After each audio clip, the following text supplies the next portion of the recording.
Os convidados do casamento já estavam de pé quando o barulho do céu fez todos olharem para cima.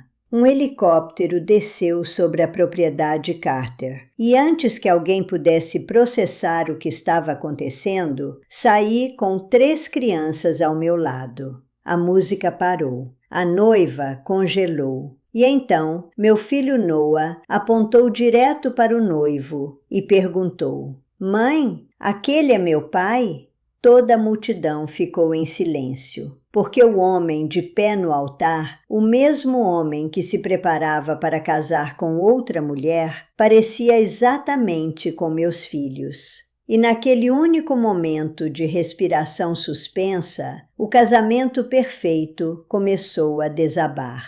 Mas preciso levá-los de volta, porque essa história não começou com um helicóptero. Começou com uma garota que amou demais e um homem que não era forte o suficiente para merecê-la. Eu era uma aluna de faculdade, fé silenciosa, mente aguçada, um coração grande demais para este mundo. Se um colega estava falhando, eu ficava para ajudar. Se alguém tinha fome, eu compartilhava o pouco que tinha. Se alguém queria desistir, eu falava a esperança de volta para eles. Era simplesmente quem eu era. E é exatamente assim que Ethan Carter entrou na minha vida. Ethan era tudo que as pessoas notavam ao entrar em uma sala. Bonito, refinado, ambicioso, de uma família rica e respeitada. Mas, sob o charme e as roupas caras, ele estava com dificuldades, suas notas caindo, seu orgulho ferido, e pela primeira vez o futuro não parecia garantido. Eu via aquele lado dele quando ninguém mais via. Ficava acordada até tarde, ajudando ele a estudar. O encorajava quando queria desistir. E lentamente a amizade se transformou em algo mais profundo. "Você acredita em mim mais do que qualquer um", ele me disse uma noite fora da biblioteca. Sorri. "É porque vejo quem você pode se tornar." Ele pegou minha mão. "Quando eu me tornar esse homem, quero você ao meu lado." Aquelas palavras se depositaram fundo no meu coração. Não sabia na época, mas também se tornariam a coisa que mais me machucaria. Prestem atenção neste detalhe, porque vai importar depois. Havia outro aluno por perto durante aqueles anos. Seu nome era Malik Vaughn. Bolsista silencioso, sério, inteligente, sempre carregando mais peso do que demonstrava. Não vinha do dinheiro, vinha da luta. Durante um semestre crítico, quando estava perto de perder tudo, eu o ajudei a passar em um curso que poderia ter terminado sua educação. Malik nunca esqueceu minha gentileza. Ficou em segundo plano, observando, grato, silencioso. Com o passar dos meses, Ethan e eu nos tornamos inseparáveis. Ele falava sobre o futuro com ousadia: casamento, filhos, uma casa grande. Pintava o quadro tão claramente que parei de questionar se eu pertencia à sua vida. Mas nem todos estavam felizes. O primeiro aviso veio da mãe de Ethan, Vanessa Carter. Sofisticada, de olhar aguçado, valorizava classe, imagem e legado acima de tudo. A primeira vez que me conheceu, sorriu educadamente, mas o calor nunca alcançou seus olhos. Ela me examinava com cuidado demais. "Ela é legal", Vanessa disse a Ethan uma vez. "Mas ser legal não é o mesmo que ser apropriada." Ethan descartou, riu, beijou minha testa e me disse para não me preocupar. Mas o silêncio daquela mulher dizia mais do que as palavras jamais poderiam. Depois da faculdade, Ethan entrou na vida refinada que todos esperavam. Visitávamos locais de casamento, falávamos sobre datas de noivado, ríamos sobre nomes de bebês. Tudo parecia se mover em direção ao para sempre. Mas Vanessa continuava pressionando. Ela queria netos, rapidamente. Para ela, casamento não era apenas sobre amor. Era sobre linhagem, legado, controle. Amor é bom, ela disse uma noite no jantar, mas uma família deve ser construída em resultados. Senti a picada naquelas palavras. Ethan também ouviu. Mas em vez de parar sua mãe, ele se mexeu na cadeira e olhou para longe. Então veio o teste que mudou tudo. Sob pressão de Vanessa, concordamos em fazer testes de fertilidade antes do casamento. O que deveria ser uma etapa médica privada se tornou a porta para a ruína emocional. O consultório era frio, silencioso. O primeiro resultado atingiu Ethan com força. Baixa contagem de espermatozoides. A concepção seria difícil.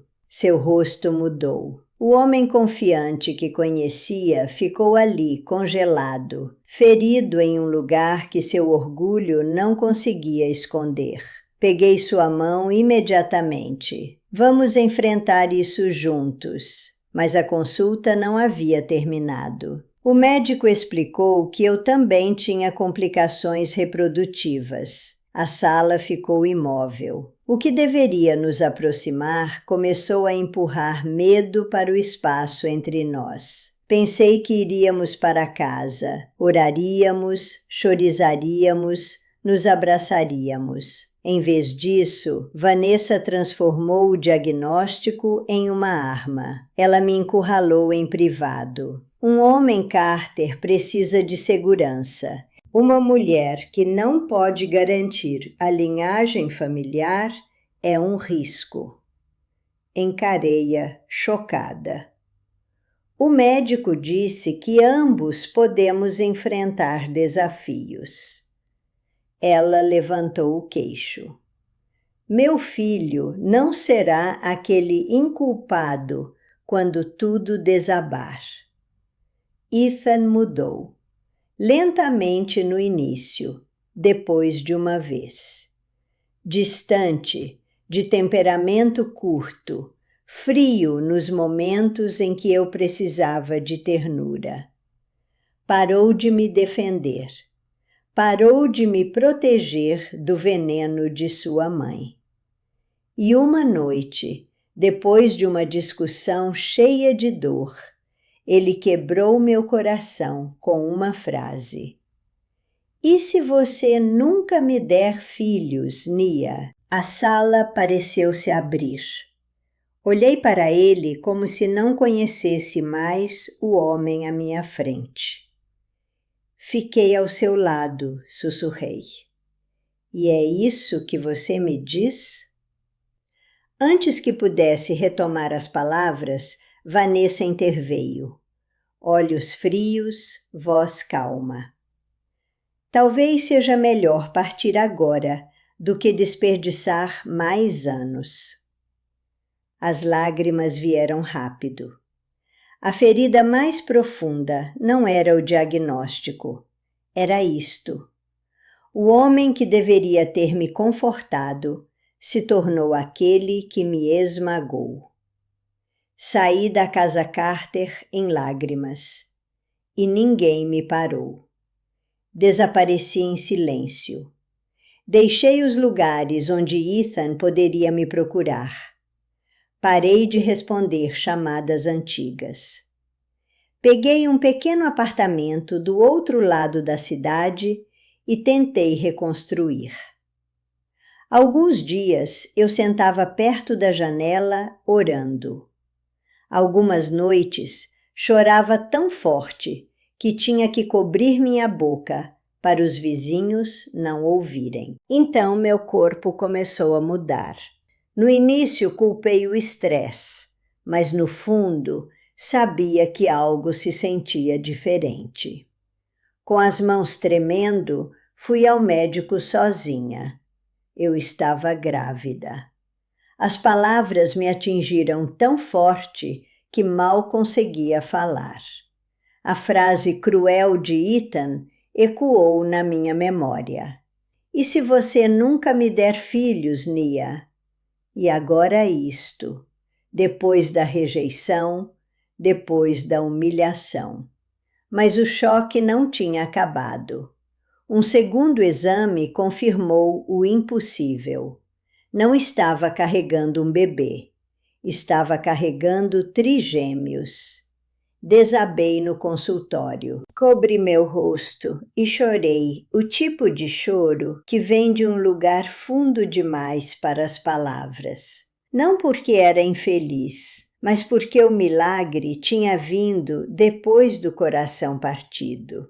De pé em uma farmácia dias depois, fraca pela náusea, minha visão embaçada, quase tropecei no meio-fio. Um carro de luxo preto parou. Malik Vaughn. Não era mais o aluno bolsista silencioso. O tempo o havia afiado. Era agora um bilionário, calmo comandante. Mas seus olhos eram ainda os mesmos, estáveis, gentis. Nia, ele disse, chocado. Um olhar lhe disse que algo estava errado. Ele não insistiu, não me envergonhou. Simplesmente se aproximou. Você não parece bem. Deixe-me ajudar. Me endireitei. Estou bem. Sua voz se suavizou. Não, você não está. Essa verdade quebrou o muro que eu mantinha. E antes daquele dia terminar,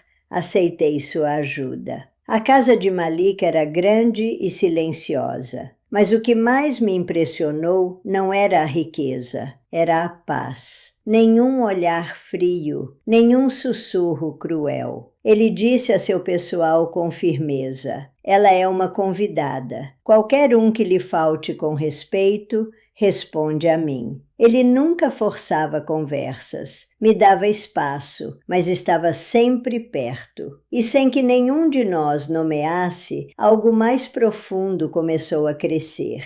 Mas Malik mantinha seus sentimentos enterrados. Era sobre me manter segura. Então a gravidez ficou perigosa. Carregar trigêmeos significava riscos subindo rápido. Meu corpo ficou mais fraco. Os médicos advertiram sobre parto prematuro e pressão arterial. Uma noite de tempestade, a dor começou. Malik não entrou em pânico. Chamou a equipe médica, me embrulhou em um cobertor, ficou comigo o caminho inteiro até o hospital. O parto foi brutal. Em um ponto, os médicos temiam me perder. E naquele momento terrível, gritei. Não por vingança, não por Ethan, pelas crianças. Por favor, salvem meus bebês. Então os choros vieram. Um bebê, depois outro, depois um terceiro. Noah, Micah, a pequena Eden. Frágeis, lindos, vivos. Quando Malik finalmente foi autorizado a nos ver, ficou olhando para 3 recém-nascidos em descrença. E quando os segurei pela primeira vez, fraca, mas respirando, entendi algo que me mudou para sempre. A vida que tinha sido rejeitada era agora meu maior milagre. Os anos que se seguiram foram os mais difíceis e belos da minha vida. Noah era ousado, sempre testando limites. Micah era mais macio, observador. Eden era brilhante, cheia de perguntas que podiam fazer uma sala rir em um momento e chorar no próximo. Malik se tornou uma presença constante. Nunca tentou substituir ninguém, simplesmente aparecia. Consultas médicas, refeições, construindo conjuntos de brinquedos no chão. Propôs 2 vezes, ambas suavemente, sinceramente. Ambas as vezes recusei. Não posso casar com você por gratidão, disse a ele. Ele respeitou o meu não, mesmo quando machucava. Em vez de ficar quebrada, transformei minhas feridas em propósito. Construí uma escola comunitária para adultos mais velhos. Avós aprenderam a ler pela primeira vez. Abri um orfanato para crianças vulneráveis. O que começou em dor se tornou serviço. Então vieram as perguntas que eu temia. Noah foi o primeiro. Mãe, por que todo mundo tem pai nas coisas de escola e a gente não? Depois Micah. Nosso pai foi para algum lugar? E Eden, com a honestidade inocente que apenas uma criança pode carregar. Ele sabe que a gente está aqui? Olhei para seus rostos. 3 crianças nascidas da dor, criadas em amor, me encarando pela verdade. Sempre me disse que estava as protegendo, que haveria um tempo melhor, mas percebi que não havia tempo perfeito para uma verdade que já tinha esperado demais. Tomei a decisão. Elas mereciam saber de onde vieram. O que não sabia era que no mesmo dia em que decidi encontrar Ethan, seu casamento com outra mulher estava acontecendo. Janelle Brooks, refinada, composta, de família da elite. O tipo que Vanessa Carter poderia apresentar com orgulho em qualquer sala. Flores brancas, música, champanhe.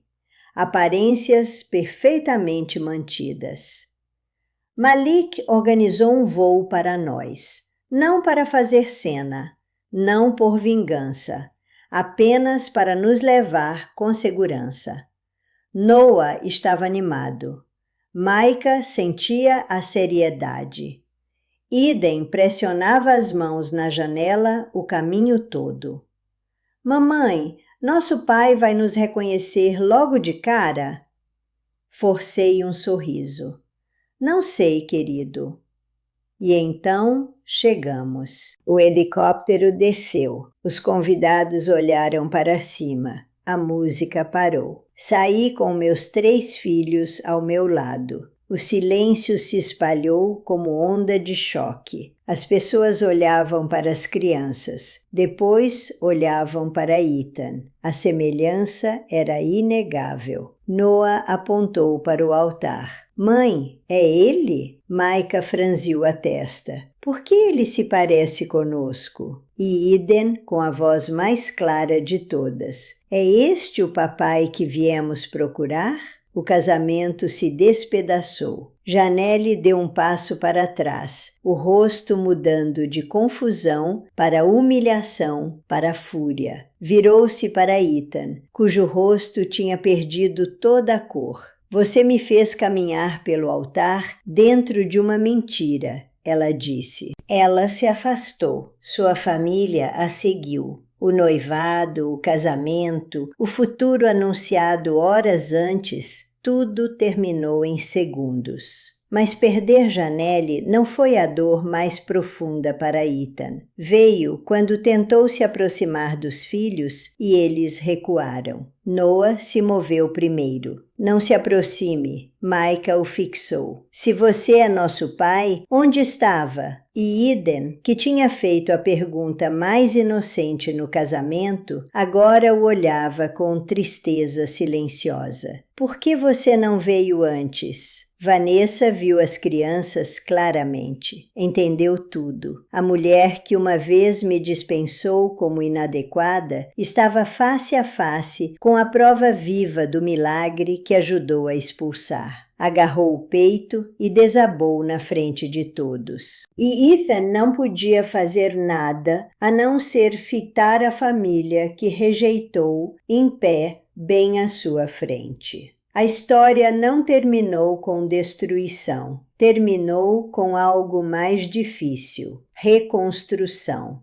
Ethan começou a aparecer, não com gestos grandes, com constância silenciosa. Pedia permissão antes de visitar. Escutava mais do que falava. Quando Noah o olhava com raiva, ele aceitava. Quando Micah desafiava cada palavra, respondia pacientemente. Quando Eden o observava como estranho, não forçava proximidade. Uma tarde, Eden tropeçou e caiu com força. Antes que eu me movesse, Ethan estava lá, levantando-a suavemente, verificando seus joelhos, o rosto cheio de puro pânico e cuidado. Ele a segurou como pai que teve medo de perder algo precioso. Ela se agarrou e se acalmou em seus braços. Noah viu, Micah viu, eu vi, e algo se acalmou em todos nós. Ethan confronted Vanessa. Você ajudou a destruir minha vida. Você protegeu uma imagem. Eu deixei você. Culpei Nia. Deixei ela sofrer. Deixei meus filhos crescerem sem mim. Ela não tinha resposta forte o suficiente para essa verdade. Malik, através de tudo, permaneceu exatamente quem sempre tinha sido. Não usou o fracasso de Ethan para me manipular. Não envenenou as crianças contra o pai delas. Se afastou com dignidade, mesmo que cada passo lhe custasse. O verdadeiro amor não te prende, ele me disse suavemente uma noite. Se sua paz te leva para outro lugar, eu ainda vou querer essa paz para você. Aquela frase mostrou seu caráter mais do que qualquer proposta jamais poderia. A decisão que tomei não foi imprudente. Era a decisão de uma mulher adulta, enraizada em verdade, responsabilidade e onde meu coração finalmente podia descansar.